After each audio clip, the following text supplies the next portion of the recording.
Imaginez une jeune femme en fuite. Le jour se lève. Ici, La où les ville pentes dormait. des Sang petites sous ses collines paupières d'Éden closes. Nord Pas de sont son sommeil égarées par des nocturne. gens Le bruit de la soigneux, rue de la parvient de trompeuse très loin. somnolence Donner du de la soleil voix. couchant. Plus près, un chien aboie. Les éditions Sabine Vespizeur. Vespizeur. Un enfant pleure ou Laissé bien derrière rit. soi, les rues du Un rendez-vous proposé par la librairie La Un Carline. parfum de vers fleurs. cette femme qui, sans de le leur savoir, banlieue L'eau effilochée. glacée et la venir vapeur jusque-là. se mêlent en un brouillard poussiéreux.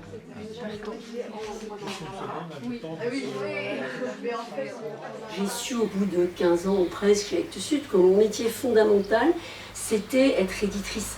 C'est-à-dire vraiment travailler le texte, incarner pour un auteur que j'ai déjà publié le désir du texte suivant, l'accompagner le mieux possible. Et pour ça, j'avais envie de créer un lieu de taille raisonnable. Et une maison d'édition identifiable. Merci d'avoir mentionné dès le début, Benjamin, le mot catalogue et d'avoir parlé de cette exigence et de cette singularité en même temps.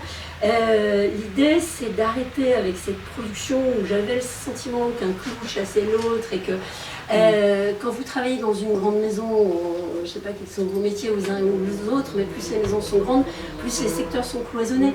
Et donc, moi j'étais dans mon couloir de nage d'éditrice, mais quand il s'agissait de s'occuper de fabrication, évidemment, je n'y connaissais pas grand-chose parce qu'il y avait un service de fabrication, heureusement. Puis le livre, une fois fabriqué, terminé, était passé au service commercial, au service de presse, etc.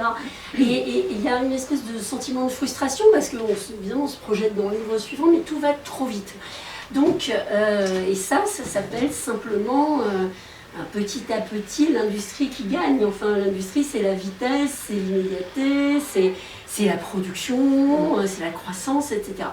Donc, moi, j'ai eu envie de faire ce pas en arrière de décroissance, et surtout pour redevenir pleinement éditrice. Et paradoxalement, dans la chaîne du livre, on peut soit diriger une collection dans une grande maison, mais ils sont assez rares ceux qui arrivent à maîtriser une production, soit créer sa propre maison. On a été assez nombreuses et nombreux à le faire dans les dernières années. Ça fait assez longtemps qu'il y a des éditeurs indépendants qui créent leur maison, avec l'idée aussi que je deviendrai peut-être meilleure éditrice au sens, les anglais c'est plus facile, il y a éditeur, c'est-à-dire celui qui fait le travail sur le texte, et il y a publisher qui est chef de maison.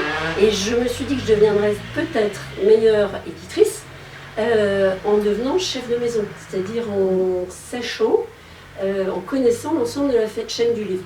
Parce que, évidemment, quand on crée une maison, il faut tout inventer. La forme, l'objet, décider de la commercialisation, décider de la couleur de la maison, si vous voulez. Merci beaucoup. Plaisir. Au revoir.